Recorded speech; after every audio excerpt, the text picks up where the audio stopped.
We made this.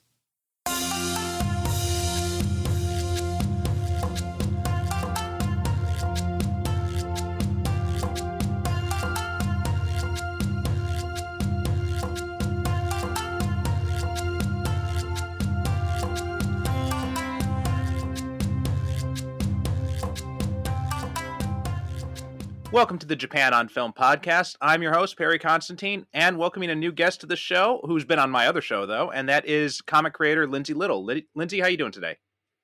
I'm doing great. Thank you so much for having me back again. This is fun. Well, it's glad you, when we were talking about having you on Superhero Cinephiles, you had mentioned interest in this show as well, and just based on the title of your comic, it definitely seemed like you were a good fit for it. So let's start there. You told my audience on the other show about yourself, but tell this audience a little bit about yourself. Sure. Well, the reason why I was so interested to speak on this particular podcast of yours is I love Japanese films, but I also have an affinity for monsters, just in general, but especially yokai.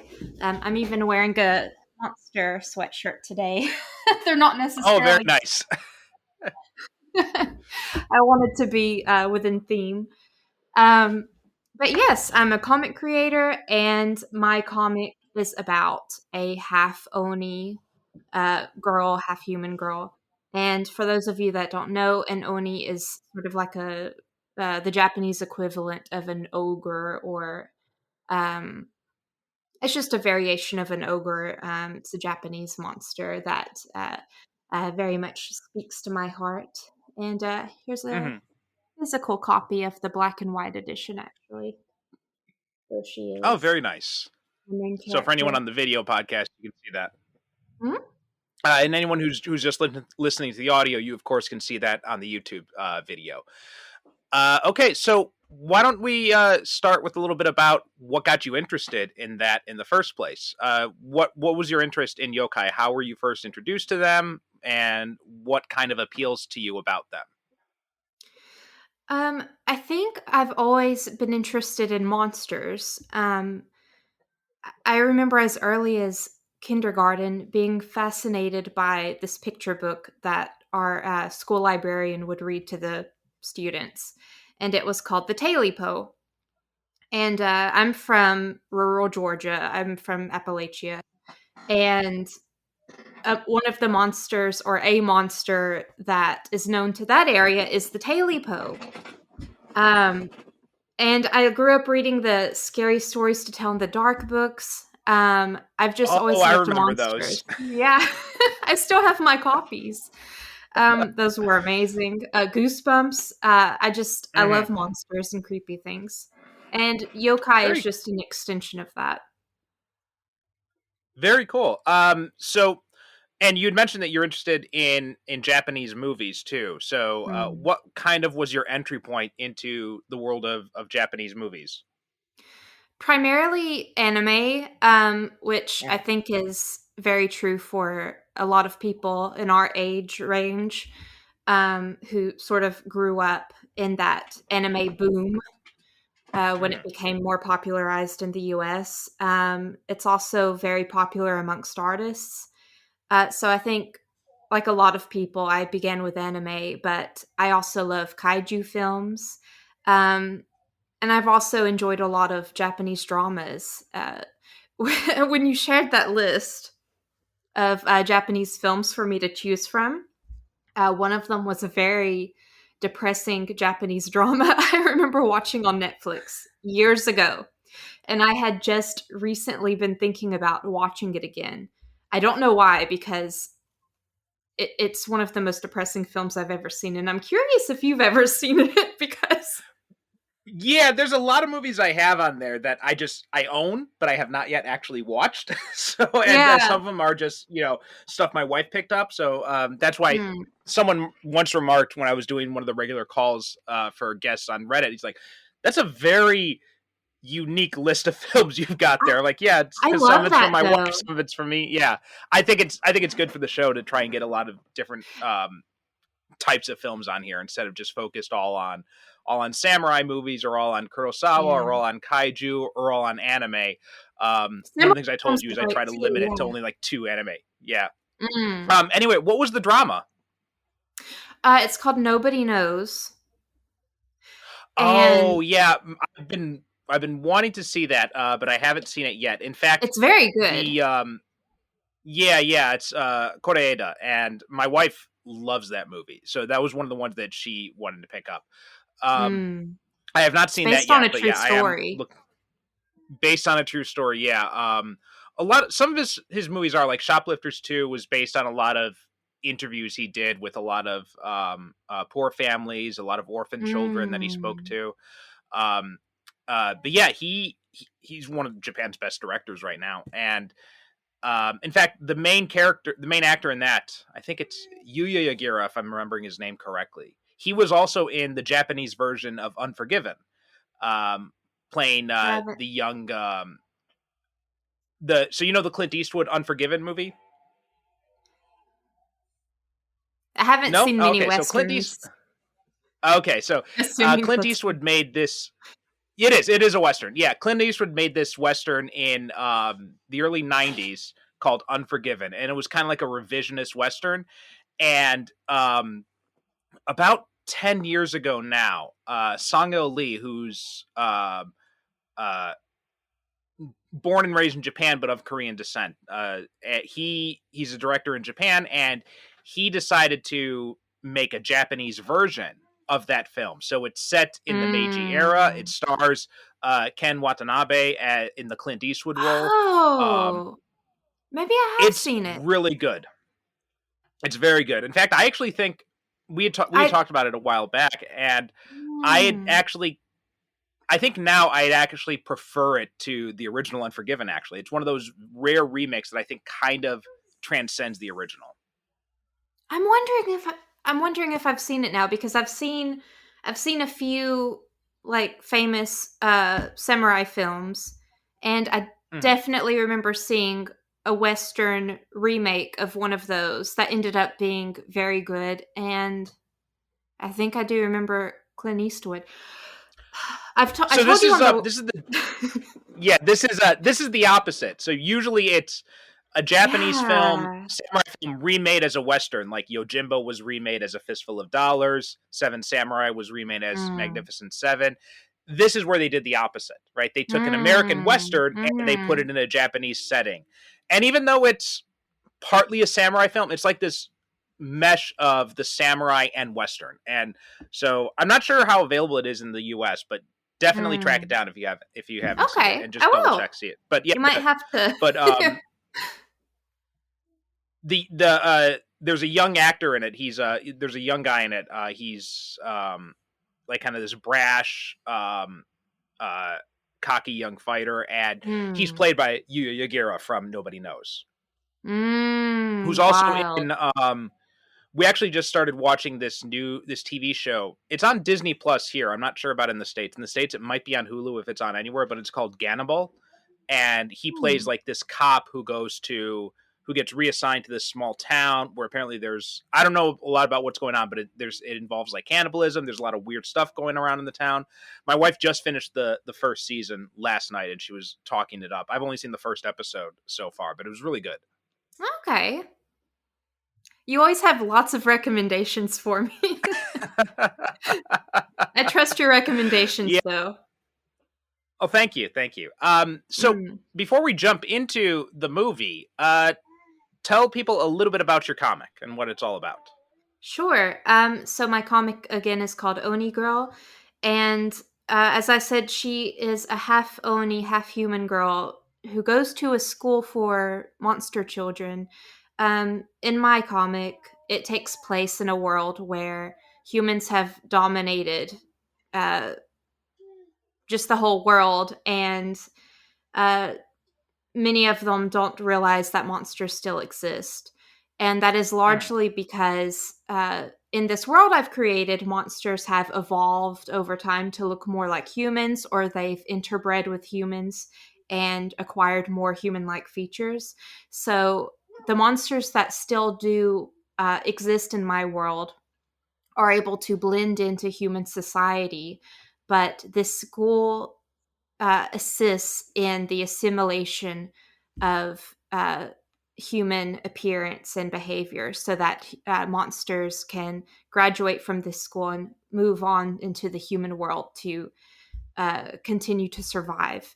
And you can make many different arguments about whether that's a good thing or a bad thing, what that would do to somebody psychologically, and just what kind of identity would you associate with if you were part human and part monster.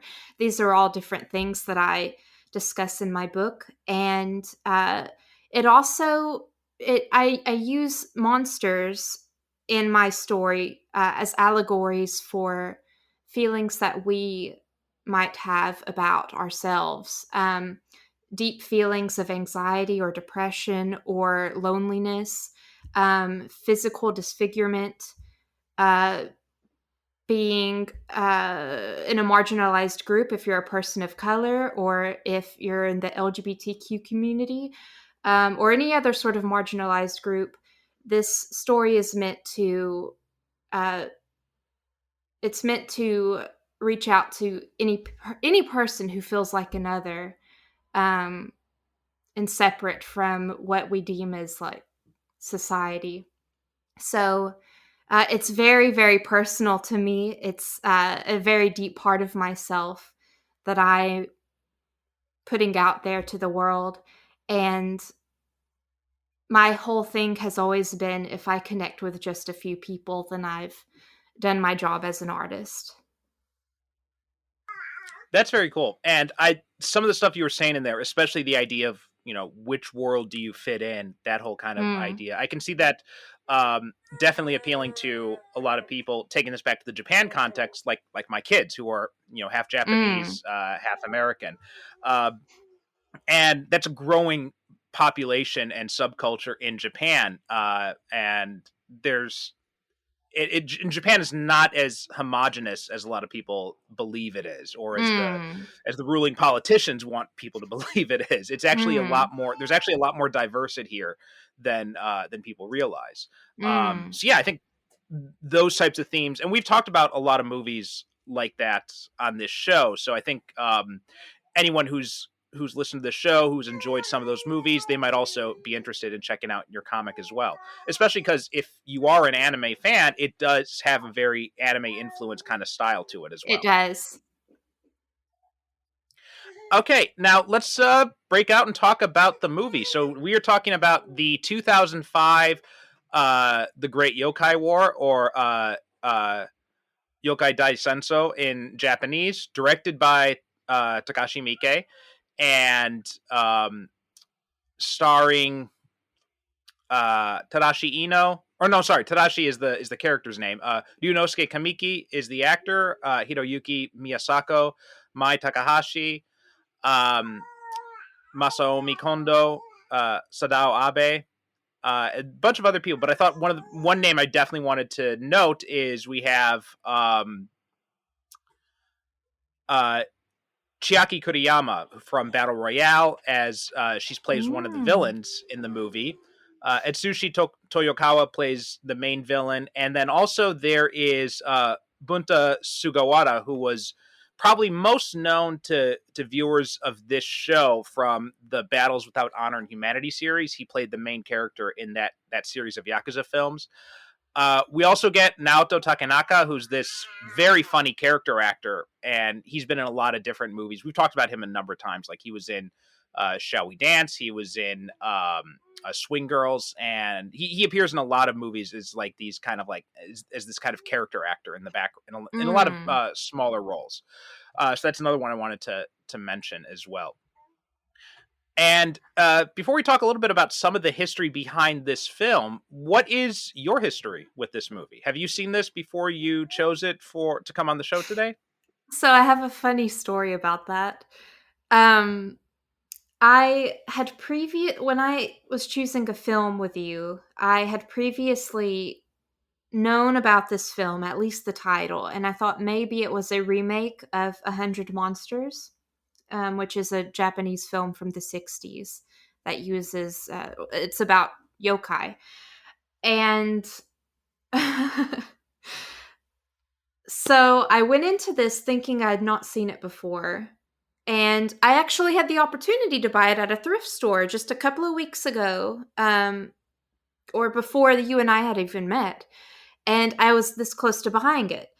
But I didn't. So I looked it up on YouTube, and that's where I watched it. And it was an experience watching it on YouTube with English dub that probably could have been better.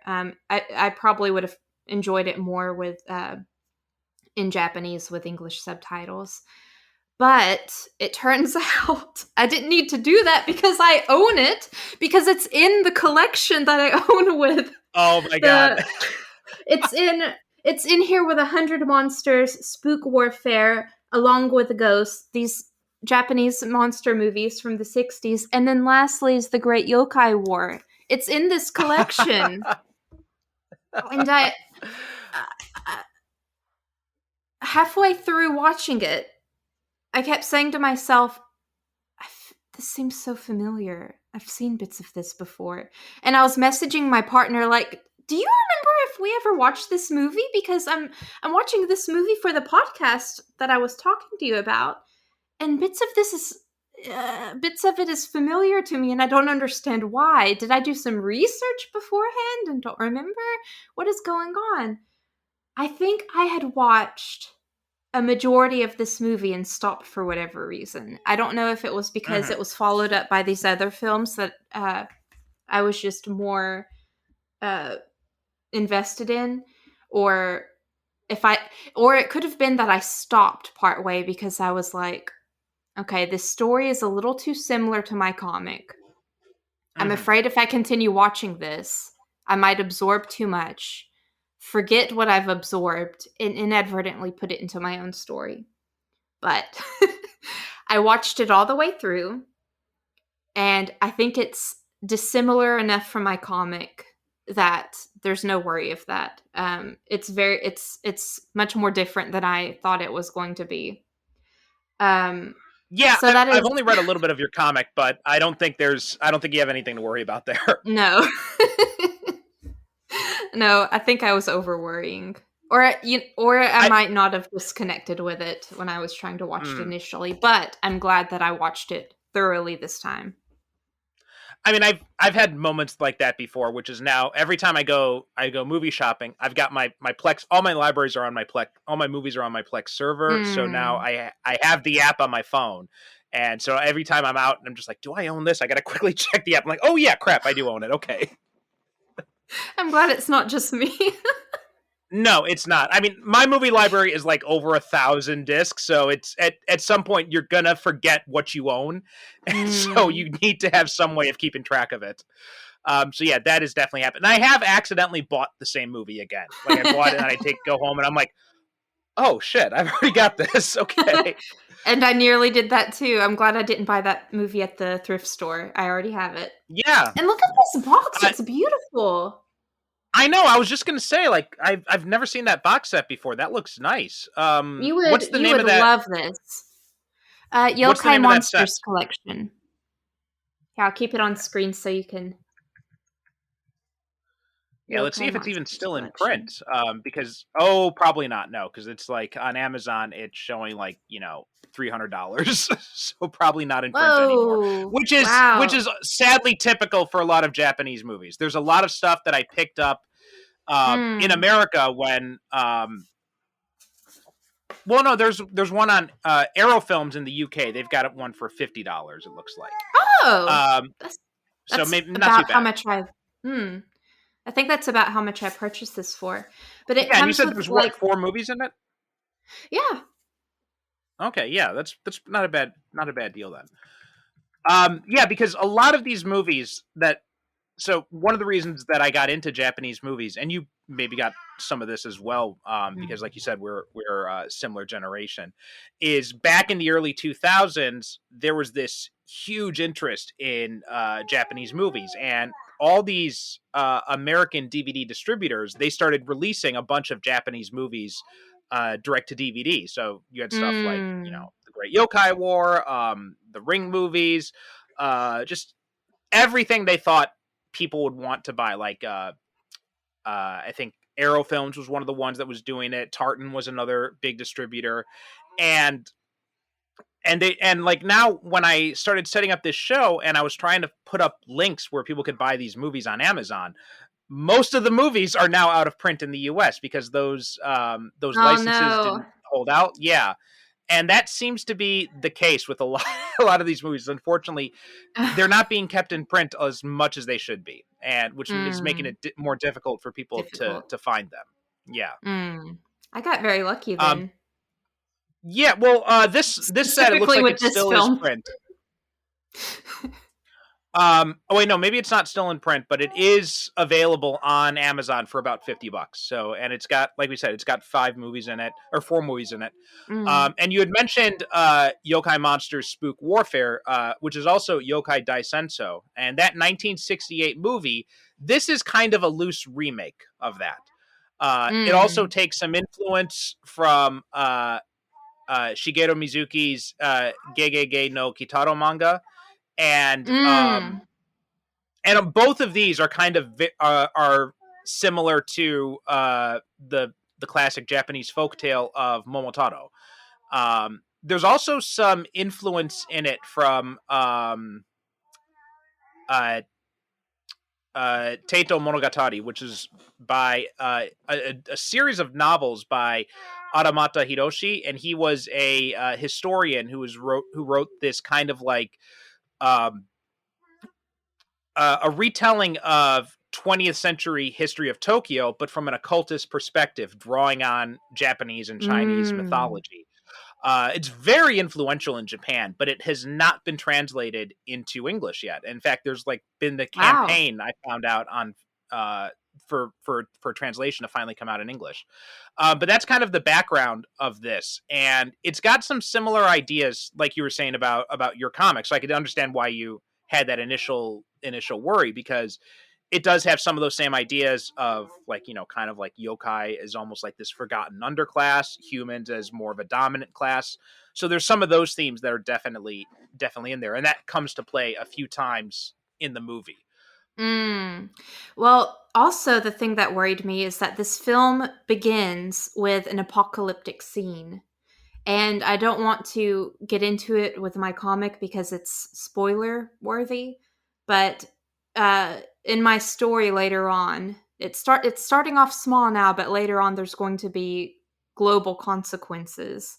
So when I started this film up to watch it and I saw that apocalyptic scene, I was like, oh no, this is a little too similar, but I still think it's different enough that I'm safe. Good. So now my attraction to this movie was because of the director. I'm a huge Takashi Miike fan. Longtime listeners of the show will know that I talk about him a lot here.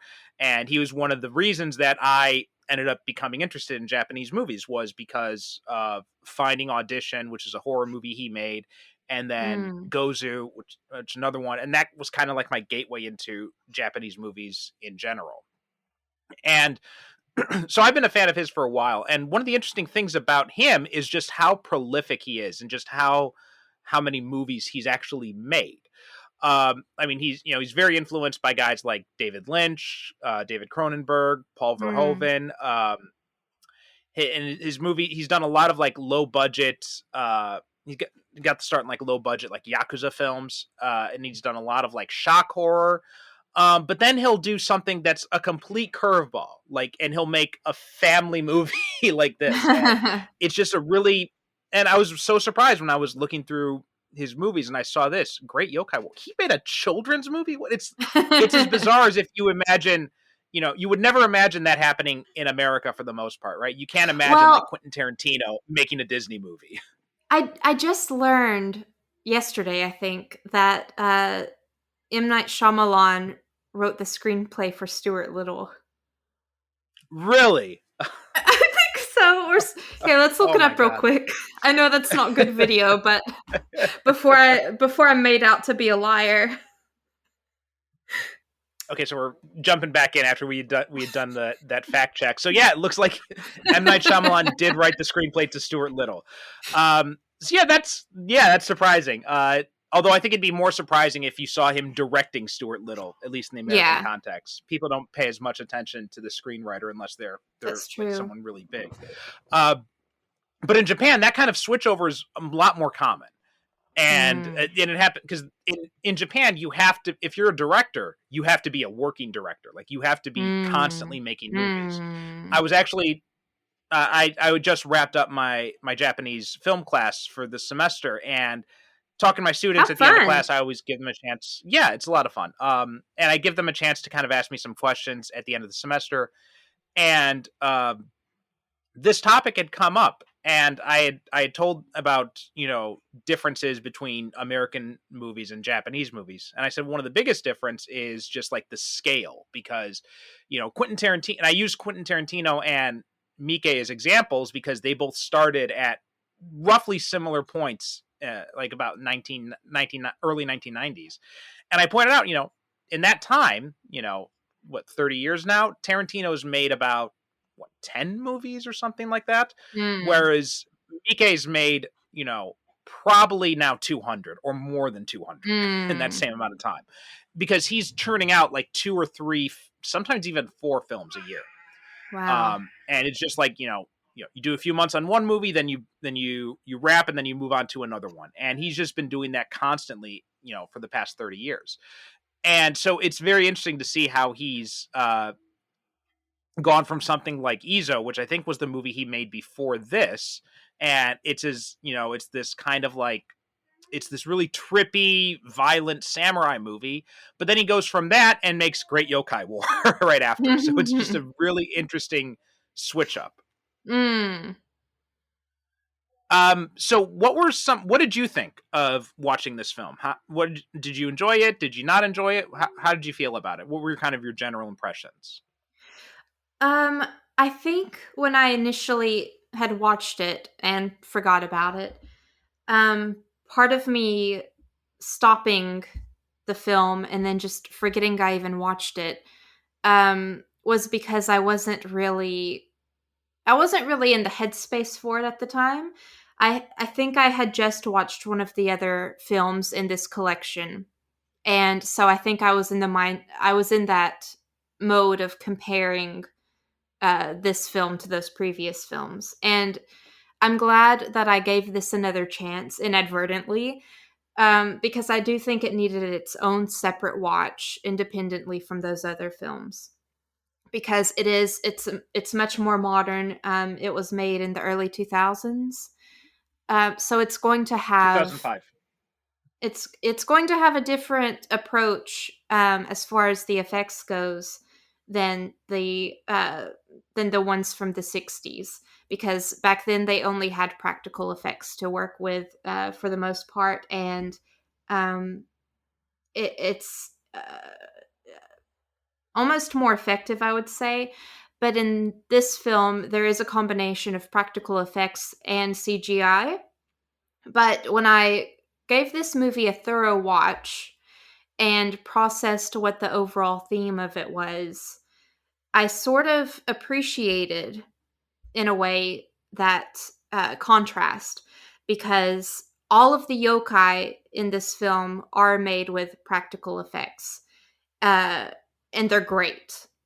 There is a little bit of CGI usage, but for the most part, all the yokai are practical effects, whereas the villain in this film and all of his machinery creatures that he's wreaking havoc on the world with, those are all CGI, and it goes along with the whole theme of the story, you could argue. So when I looked at it from that perspective, I appreciated it a lot more. So overall, it's not my favorite yokai film, but I liked it a lot. I would watch it again. Okay. My impression of this when I first watched it, I actually can't remember. I do remember watching it. I just can't really remember what I thought of it, but I do remember just not being very impressed with it the first time I watched it. This time as well, I had kind of that same kind of feeling, like, it's okay. But I think one of the things that's holding me back from liking this film more than I would if I had, in another context, is the fact that, I've seen so much better coming from this director. I think part of it just might be the fact that this is very clearly a children's film, right? It's very clearly marketed for a younger audience. Yeah. And there's also kind of there's kind of a really soggy middle here. It's very kind of light when you get to the middle, and it's kind of drawn out. I mean, this film is over 2 hours, and I don't think it really needs to be. I think they could have easily cut like 20 minutes from this movie, and it probably would have moved a lot faster and been a lot more engaging if they had done that. I'm so glad you said that, because I did find myself every now and then sort of tuning out from the film and then catching myself like, oh no, I need to watch this. I need to pay attention. I don't want to look like an idiot when I forget about this scene. But there is so much of the film that is just crammed in there to appeal to kids, I think, because it is a family movie, and they're trying really hard to satisfy all ages. But I feel like it's that saying, when you try to satisfy everybody, you satisfy nobody. It sort of feels like that with this film. Yeah, I definitely agree with that. And I think part of it too might also be just Miike wanting to include a bunch of references to all these different yokai that appear in it. Because, I'd mentioned that he'd relied some on Shigeru Mizuki's manga, and I believe he had actually been a consultant on this movie. I'm trying to just double check cool. that. I can't remember. It was somewhere I'd seen something like that someone had been a consultant on this movie who had done a lot of research and work on yokai. So that may have been part of it, just wanting to include all these references in it. I wouldn't be surprised. Is that the same manga author that is referenced, like very directly referenced in the film? You know what? Mizuki? I'm not sure. I didn't. Shigeru Mizuki is his name. Yes. So, okay. In the film, they show statues of a couple of yokai manga characters, and our main character, who I've already forgotten the name of, Tadashi. He goes to a little manga yokai museum, and it's of that author's work. So yeah, they definitely referenced his work in there, but I didn't realize that they had directly used him as reference for the film, which is really cool. Yeah. In fact, he actually has a cameo as well. He was the Great Yokai Elder at the end of the movie. Oh my gosh. That's really cool. That's really cool. I pulled out this little booklet that came with the DVD box, because it has all of this cool information about each film in here. And it said that, according to the filmmakers, the Great Yokai War features 1.2 million yokai, most of whom will be unfamiliar to Western audiences. And then it goes on to give a definition of each of some of the main yokai in here. Obviously not 1.2 million yokai in this book, but the main ones you see in this movie. But that's insane to me. That's hard to fathom. But when you get later on in the film and you see that huge sea of yokai, it's easier to imagine that there's even that many in the first place. It's wild to me. Well, that scene when he meets all the yokai too, I think that was a big part where Miike just kind of wanted to show off a lot of the yokai, and that's probably where Mizuki had a lot of influence, I'd imagine. And you keep mentioning the Yokai Monsters collection. I swear we're not being sponsored by Arrow Films here, but if you guys are interested, please just contact me, and we'd be happy to do that. But yeah, I think that it was a little bit slow for me, even though it was, I think the big two draw points for me going into this movie was I wanted to see this, how would Takashi Miike direct a children's movie? And I was also kind of curious to see Chiaki Kuriyama, because I loved her in Battle Royale, loved her in Kill Bill. So I was interested in seeing her performance in this as well, which wasn't anything to write home about. Like, it wasn't anything special, but it was cool to see her. Basically, it was more of it. But yeah, that was kind of the main thing I felt. Oh, sorry, go ahead. Oh, I was going to agree with you there, but I do like the role that she played in it. I mean, maybe we can get into that later, since it was more towards the end of the film that sort of really showed what kind of role she had in all of this and how she was just discarded. But the whole theme behind this film was cool to me. Even though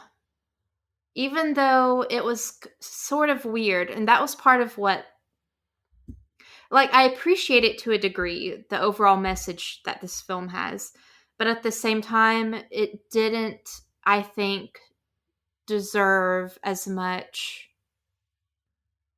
such huge ramifications by the end of because the whole idea behind this film, or the whole plot, is that the spirit of, maybe you can explain it better, but it's like the spirit of Japan has been forgotten, and it's all from like the accumulation of forgotten things, things being discarded, or that's what's being used to create monsters to destroy humanity. So it seems a little trivial to create a huge war against humanity based on that. And no, yeah, I think one of the big things themes that I saw in this definitely was that idea of the modern encroaching on the past, or kind of like overriding the past, and also I think that whole idea of materialism and people are kind of forgetting their past. I think that's a definite theme. And Tadashi kind of represents that conflict himself, because, he's this kid from Tokyo, where now he's forced to live in this rural area after his parents got divorced, and he hates it there, right? He wishes he was back in Tokyo. He wishes he was back in the city, and all that kind of stuff. And that's a common theme you see in a lot of movies, is that whole idea of that urban rural divide in Japan, because it's so stark in Japan. Like, you've got, when people outside of Japan usually think of it, their image of modern Japan is typically like Tokyo or Osaka. They don't think about the small rural towns, which is actually what a majority of Japan really is. It's all these small little towns that are slowly dying out, because everybody's moving to those big cities. That makes a lot of sense.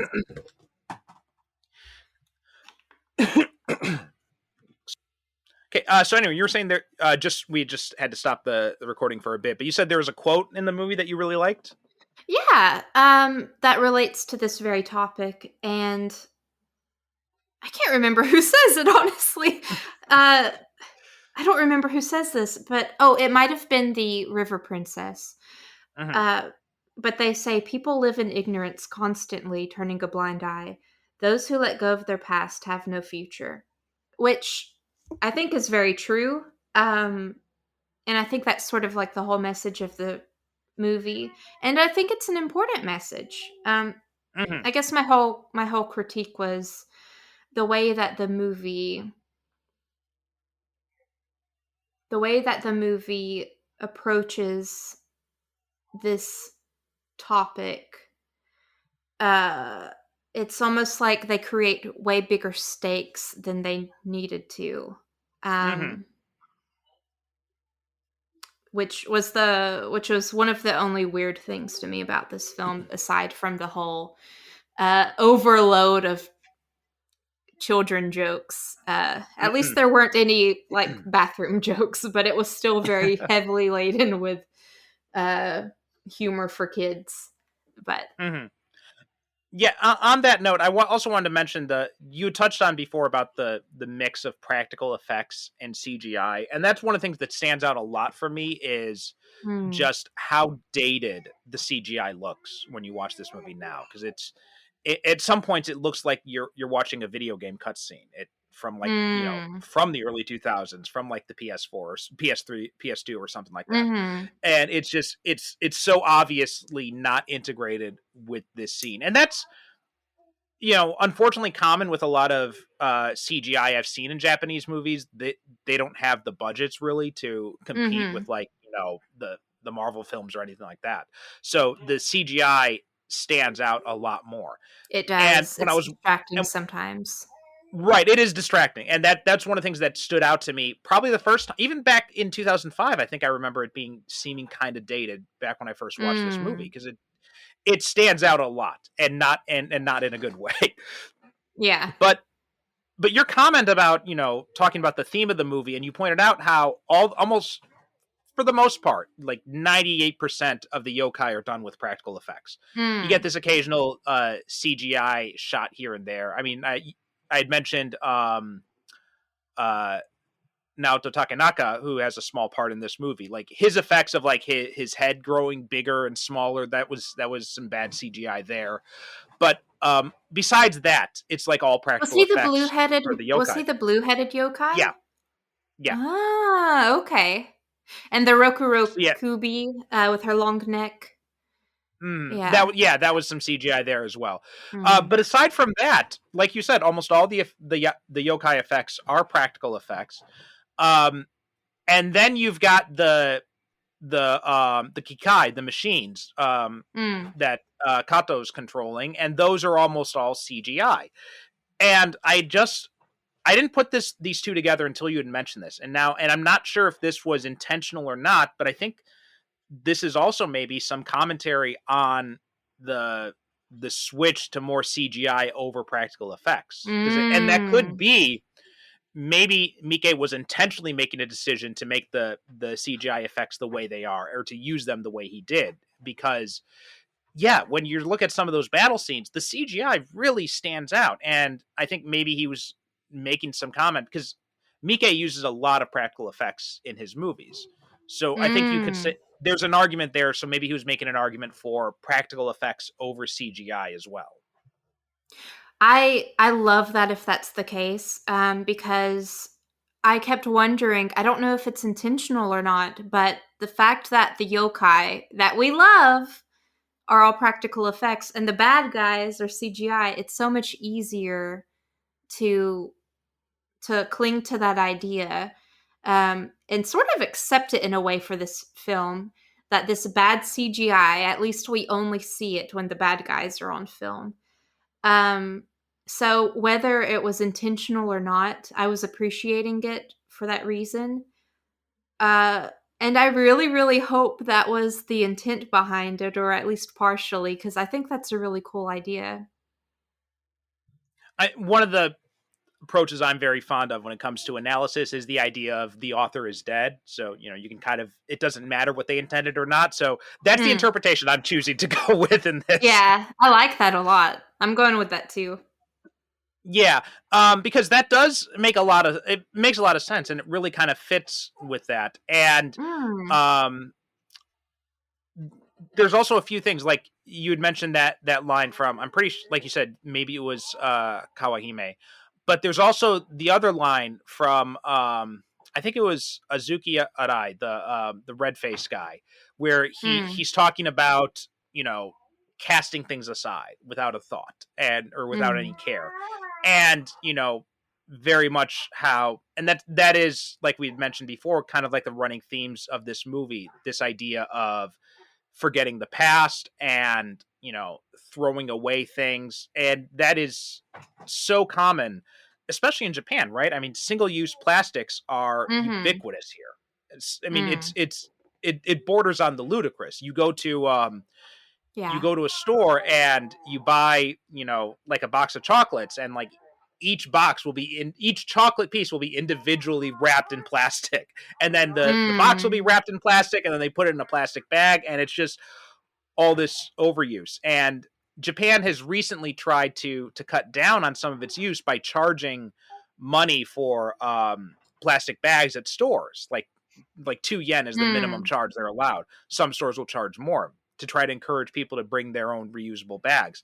But one of the things is they still use tons of single-use plastics even besides that. I went to, when I go to the grocery store, for example, if I buy, like, say I buy, a container of liquid soap or something, and I buy a pack of meat, and I buy some fresh vegetables, they'll if I take them to the register, what they'll do is they'll take the vegetables, they'll put them in a small plastic bag, they'll take the meat, they'll put it in another small plastic bag, they'll take the soap, they'll put it in another plastic bag, and then they'll ask me, do you have a plastic bag? I'm like, well, no, you just gave me 3 right there, so I'm good. Oh my goodness, yeah. I've seen pictures of things going around, and I don't know which country this would have been in, but oranges that have been completely peeled but then resealed in plastic. And I've never seen that here, but yeah, maybe I can definitely see that happening. I don't know where this originated from, but I feel like so many things do not need to be in plastic, but we're so accustomed to convenience, and we're really just making a big mess for ourselves, literally, when we don't need to be. But it's also so difficult to completely separate yourself from too. Okay, we're back in there. We had some little technical difficulties. If you're on YouTube, you now see I've got a baby strapped to me. My son was getting a little bit fussy, so he's now guest hosting with me here. That's exactly what I was going to say. Yeah. This show is actually older than he is, so there we go. Wow. But one of the things I was going to say is that whole theme of too about humanity's nature, kind of like, to cast away things, and it's interesting because Kato has kind of become that thing he hates, because he's trying to encourage the yokai to join up with him to improve them, to survive and get revenge on humanity. But he's doing the exact same thing that he's mad about humanity doing, that whole idea of casting things away. I mean, even in that last scene with Agi, right? He just completely casts her away so that he can, she literally move on loves and improve. Yeah. See, I think that was an interesting thing I saw in there, and I liked this stood out to me too. Kawahime's speech to him at the end when he's asking her, like, well, don't you hate humanity? And she's like, yes, I hate them. And he says, well, don't you want revenge? And she's like, no, because then I'd be like them, and I don't want to be like them. Right? So I'm going to save them. I'm going to protect them. I'm going to love them, as kind of a way. It's an interesting thing, because she says, because I hate them so much, I'm not going to be like them. And to not be like them, I have to love them. So it's this really interesting little dichotomy that she comes up with. Yeah. I want to watch it again, just talking about it. It's funny, like, talking about it with you, it's growing on me more. There are some interesting ideas and some interesting themes in the movie, and it's just, I think that it gets a little overshadowed by the longer than needed runtime, and by the, like you said, by the kind of children's aspect of it, which I know that's, and I guess maybe, so he's kind of done a sequel to this movie. It's like part sequel, part remake. It's called just a few years ago. Right. Yeah. Just looking it up now. And in fact, one of the interesting things is Yunosuke Kamiki, who plays Tadashi in this, he plays Kato in the sequel. Wow. That's really cool. So yeah, it looks like it's actually a sequel, and it's called The Great Yokai War Guardians, or Yokai Daisenso Guardians. And that came out just 2 years ago at the time of this recording. 2021 is when it was released. And I'm not sure how that was received, or anything like that. So I am curious to see what he did with that. I'm gonna watch it. I'm gonna watch it after, well, maybe not right after this, but I'm gonna watch it soon, I think. I would I mean, love to that is see one how that the it story has been. continues. Yeah, that has been released in the U.S. In fact, it actually looks like it had. Yeah, it was part of the Japan Cuts Film Festival in New York City. Oh, I cool. believe it's probably out on DVD as well there. Um, and I think, oh wow, they've even got Sakura Ando, who was in Shoplifters. She's in that too. So now I'm a lot more curious about it now than I was before. I'm gonna check out that too, by the way. Every single movie that you've mentioned, I'm gonna watch Mm. at some point or other. Shoplifters is amazing. I think like one of the very first episodes of the show I did on Shoplifters, and that was back when I was still doing the solo episodes. But yeah, Okay. that is such a great movie, and that's another Koreeda film. So he also directed Nobody Knows. So it can be tough to watch at points, but Mm. it's very good. Well, that's part of what made me love Nobody Knows so much. So that's just a Hmm. selling point to me as far as that's concerned. Hmm. Another thing that really kind of impressed me was, we had talked about some of the practical effects and how most of the performances weren't all that special. But I thought Mai Takahashi, who plays Kawahime, who plays the River Princess, I feel Mm. like she's the one who kind of stood out the most in terms of performances. Mm. Yeah, I can definitely see that. Yeah, I do. There's so many different kinds of performances, aren't there? Because Hmm. she plays a more serious role, whereas the Kappa is probably the most comedic role in the film, um, which was maybe a little much, but she was just right on point. Hmm. Yeah, I see where you're Yeah, coming from. Sadao Abe. He's mostly a comic actor, I can and in tell. fact, he was in this Japanese comedy movie called Maiko Han, which we saw a few years ago. Um, yeah, very much that kind of like slapsticky thing. Now, there's an interesting behind the scenes idea with this movie because while they were filming it, Kamiki, who plays Tadashi, he thought that the kappa was real. He thought it was a real creature because the makeup was that impressive for him. And so I now thought it was Abe really good.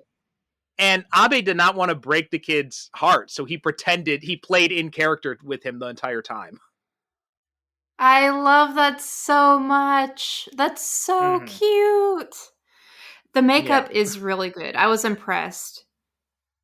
Best Kappa I've Well, yeah, seen, like I we were think. saying, yeah, the practical effects are really good. They really hold up now, almost 20 years later. But and Mm. that CGI looks very dated, which if that was the intention or not, that really helps drive home that theme about, the modern versus the past Mm. and that whole urban rural divide too. And I think it's also telling that it's Tokyo that ends up getting devastated in this in the end. And I think that's kind of Mm. again that commentary that Miike is trying to make. Absolutely. Yeah. Just whenever we go over that same topic, it just because that's sort of the whole narrative behind this movie, it just really makes me appreciate it so much more. Hmm. Um, I think when we initially started talking about it, I had sort of a mid rating in mind, but as we talk about it, sort of slowly creeps upward. Uh, I think it's just sort of slowly sinking in the value that this film has. It's not a perfect Yeah, it film, but definitely it's got a not. lot of No, charm no. to it, and it has a good message. Yeah, it's got some charm. It's got some interesting themes. Um, there are themes that I think are handled better in other movies, but I think if you Hmm. want to introduce these kinds of themes to kids or something like that, or if you want to introduce your kids to the world of yokai and that kind of stuff, I mean, you could do worse than this movie. I mean, you could probably do better too, but I think you could also definitely do worse. Yeah, I totally agree on all I mean, I those think points. yeah, when you said that mid rating, I think that is kind of where I fall down on this. Is it does feel like kind of a mid movie, and there's some things that I would have liked to see if we were going to keep this runtime, especially. There are some things that I think could have used a little bit more development and Mm. and we can cut down some of that stuff in the middle, like the whole idea of his relationship with his father, because divorce is a very complex issue in Japan, because we had Mm. talked about this when we discussed Dark Water last season. But in Japan, they have what's called they're basically two types of divorces. There's the no fault divorce, where it's just a clean break. You just go to city hall, you fill out some paperwork, you're done. And then there's the contested divorce, where you have to go to family court and all that. But there's no shared custody. There's no joint custody in Japan, right? It's only Really? one parent will get complete custody. And sometimes, the children will still have, and usually it's the mother. Sometimes the families will still keep in touch, right? The father will still have a role, but it's also not uncommon for the father to just kind of disappear from the child's life. Mm. And this idea of Tadashi, being forced to move to the countryside to live with his grandfather and his mother, while his father is still looks like in Tokyo, and the bullying he faces from the other kids, the whole idea of like him hating living in a small town. But then in the end, we see him as an adult, and he's still living in the small town, so obviously he's come to appreciate it. I feel Mm. like that's a theme that was not really explored as well as it should be. Yeah, if they had cut out there were a lot more scenes with his sister and his grandfather. If they had Yeah. removed those and then focused more on the father, as you said, that would have made it a lot more interesting. And it would have given it a more complex uh I don't know, like side story without overloading uh the main theme of this. But they did they focused on so many different areas that it was a little needlessly long for that reason as well. I still I'm really not sure why they even focused as much as they did on his sister and his grandfather, because not that they did it to an extreme point or anything. The majority of the film was this overarching fantastical conflict, but Mm-hmm. it just seems sort of random thinking about it, like any sort of mention of his sister or grandfather, uh, because the way that you're highlighting this problem in Japan as far as divorce is concerned, that would have been really interesting, especially because this, in a way, is sort of a what is the phrase, like a growing up tale. What is the phrase? Coming of age story. Yes, it's a it's a in a way it's a coming of age story, and uh as a child of divorce too, like it definitely shapes you in a way, so that would have been really interesting to highlight more. Mm-hmm. Yeah, and I feel like that's something that would have also spoke to a lot of the audience, because divorce is Mm. becoming increasingly common in Japan. It's not as common as in the US, but it has been growing, and that you're seeing a lot more single parent households. So I think that's a theme that would have been a lot more interesting to explore if we had cut out, some of the superfluous stuff with some of the yokai that wasn't really needed to be in there, other Yeah, than to that's show off the effects and to just kind of like, let's highlight some other monsters that people will know of. It very much mm. felt like you know I think whenever you see these like cameos or something like that, it did feel like one of those cameos where they kind of like they stop the camera and it's like, you see who it is, you see who it is. Mm. And I definitely got that feeling with it. Yeah, for sure, especially with some of the jokes. There's even a scene where they're in a cave and Mm-hmm. it's booby trapped, and the kappa literally gets flattened by a bowler, and Mm-hmm. I swear I knew it was going to end up with him peeling off a wall or a floor, like a sticker or something. That's exactly what Mm-hmm. they did.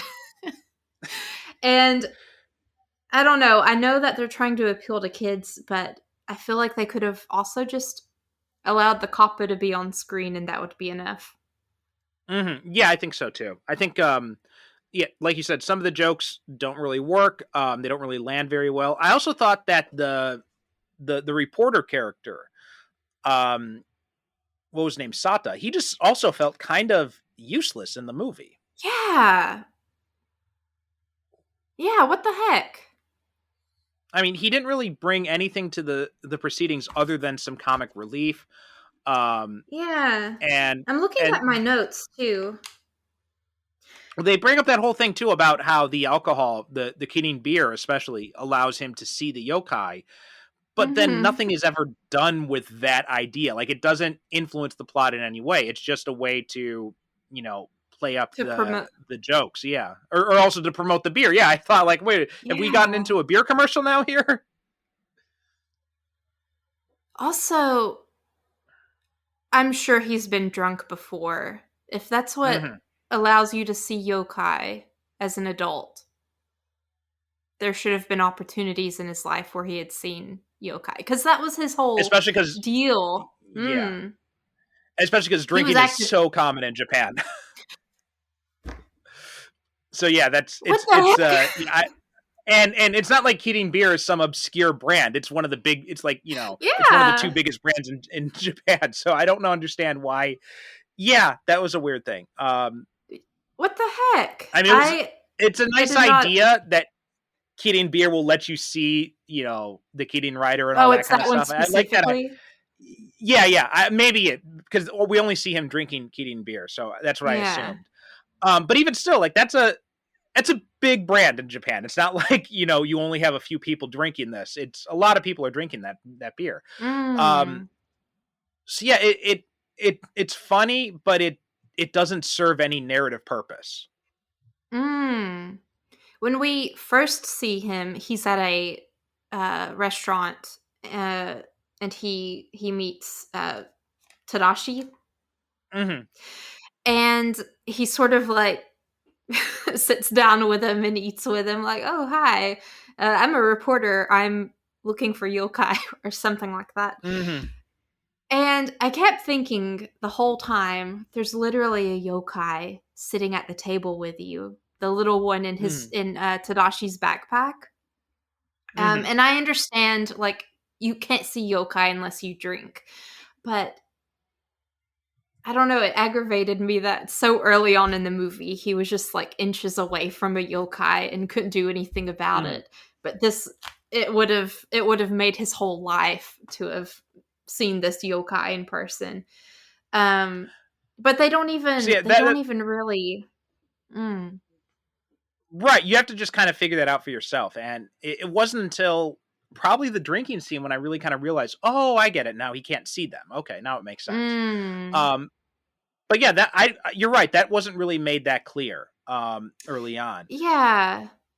Or they could have done more with that, like, had Hmm. the creature come out of the backpack and get her across the table, but he couldn't see it.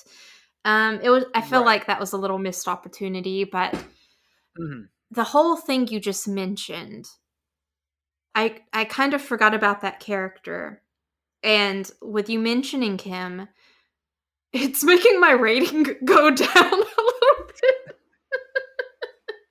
So I feel like I'm sort of back where I started with my rating. Hmm. Um, Also, the idea that the Azuki beans was able to defeat him, I thought that was a. Well, I mean, I guess that's one way he influences the plot, right? He ends up falling on the stupidly he saves the day, but how it's Mm. the Azuki beans ends up mixing up with Kato because it's positive emotion and he can't bring anything positive in it because it's a hindrance to the process. So, and again, it felt like an advertisement because they're playing this song about the Azuki beans as Mm. it's falling in. Yeah, I feel like that sort of felt like to me that there were cultural references I was missing. Hmm. Um, because it seemed like something, like, as a white woman observer from the US, it seemed like something that was probably culturally relevant that I just wasn't getting. Uh, so to me, it did seem random, but at the same time, I could see why it would make sense to people why azuki beans might have some sort of cultural relevance to this film. I also read, I think I like briefly scanned some articles before jumping onto this podcast with you, because I was like, I want to just see if there's anything that I might miss when talking about this. And apparently his grandfather and his sister were gifted some azuki beans early on in the film, and that's what protected them specifically in this whole war against humanity. I didn't really remember that, but it sort of made me think of Harry Potter and how Harry's mother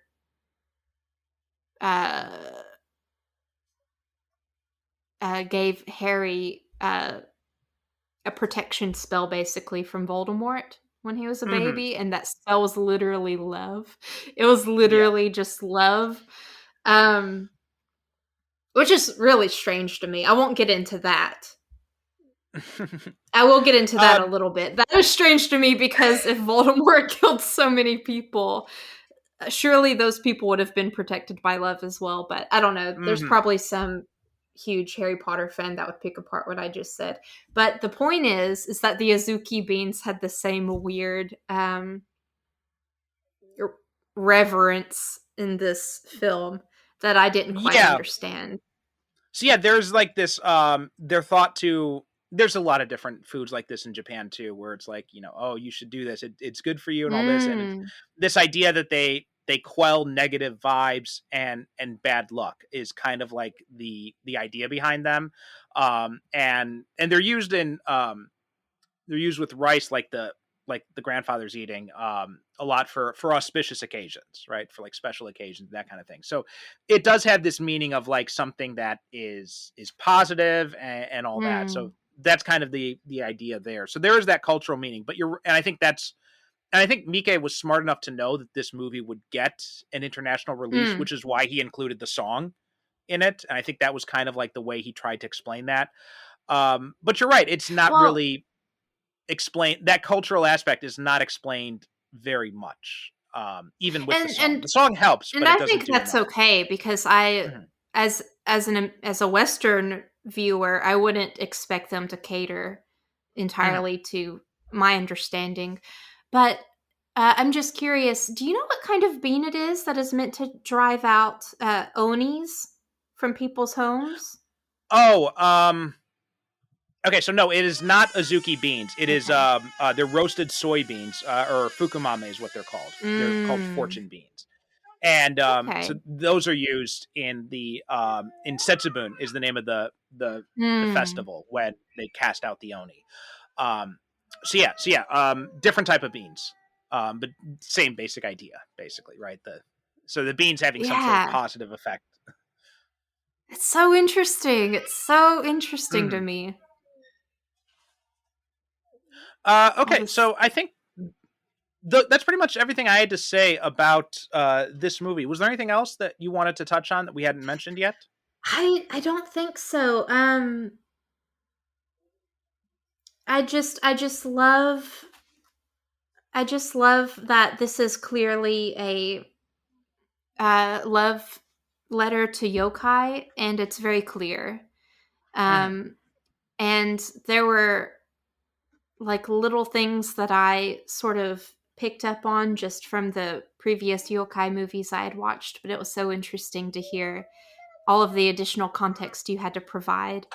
But yeah, it was I did enjoy watching this, even though I think you and I both agreed that it probably wasn't the best yokai movie out there. No, definitely not the best yokai movie. Certainly not the best Takashi Miike film. Although I am curious about what the sequel looks like, especially seeing Kamiki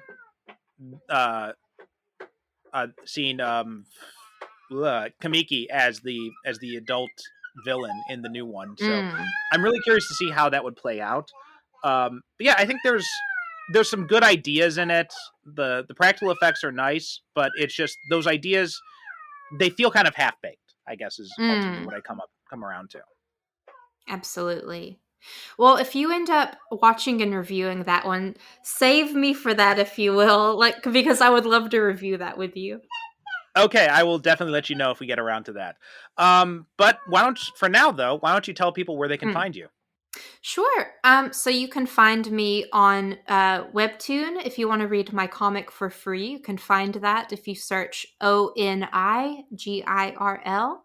On most social media platforms, you can find me LYNDSEY.Little. Sorry that my name is inconveniently spelled. But that is my name, and that is how you can find me on most social media platforms. And I have a Kickstarter going on right now.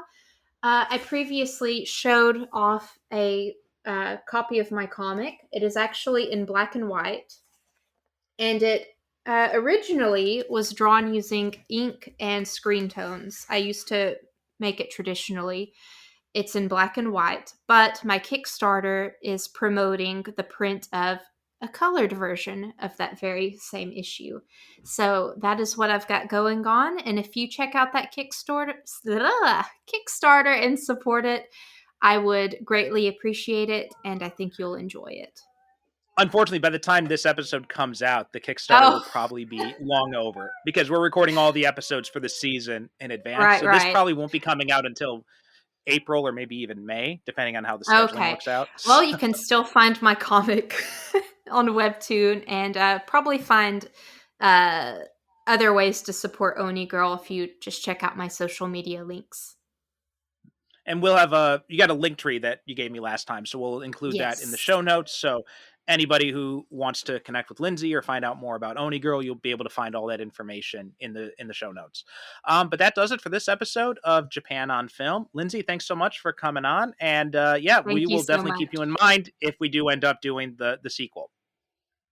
That would be great. Even if it's a year from now, I'll be there.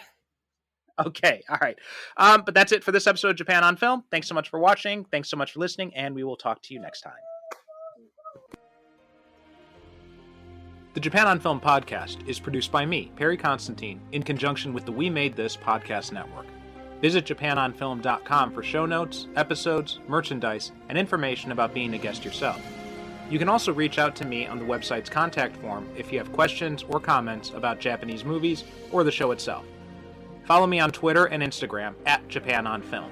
If you'd like to help support the show, you can donate at japanonfilm.com, wemadethisnetwork.com, or by leaving a review on Apple Podcasts, Spotify, or wherever you get your podcasts. You can find links with information about each guest and join the discussion on the We Made This Discord in the show notes of each episode. And now, listen to hear what's coming up next on the We Made This Network.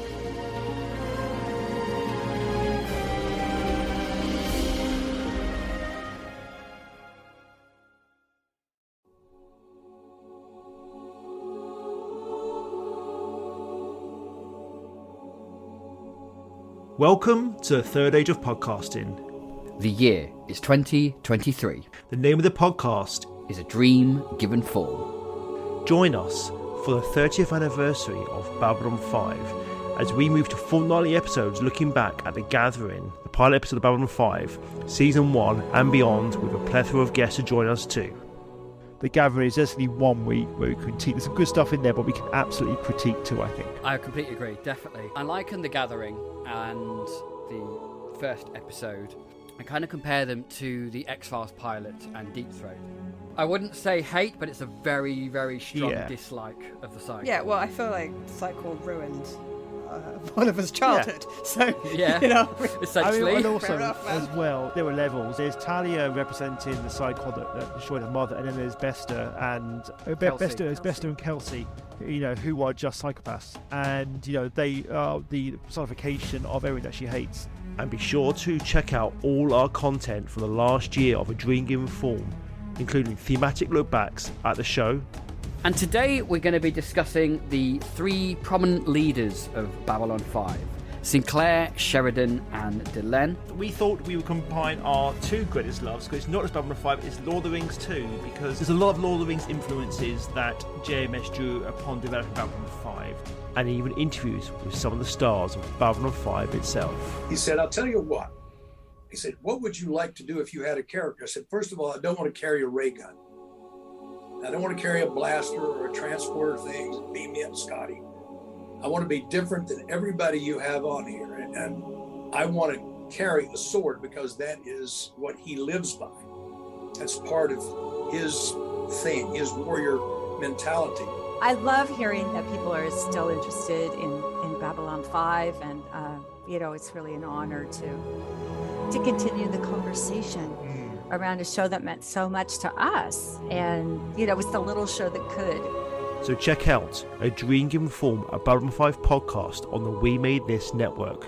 The last best hope for peace.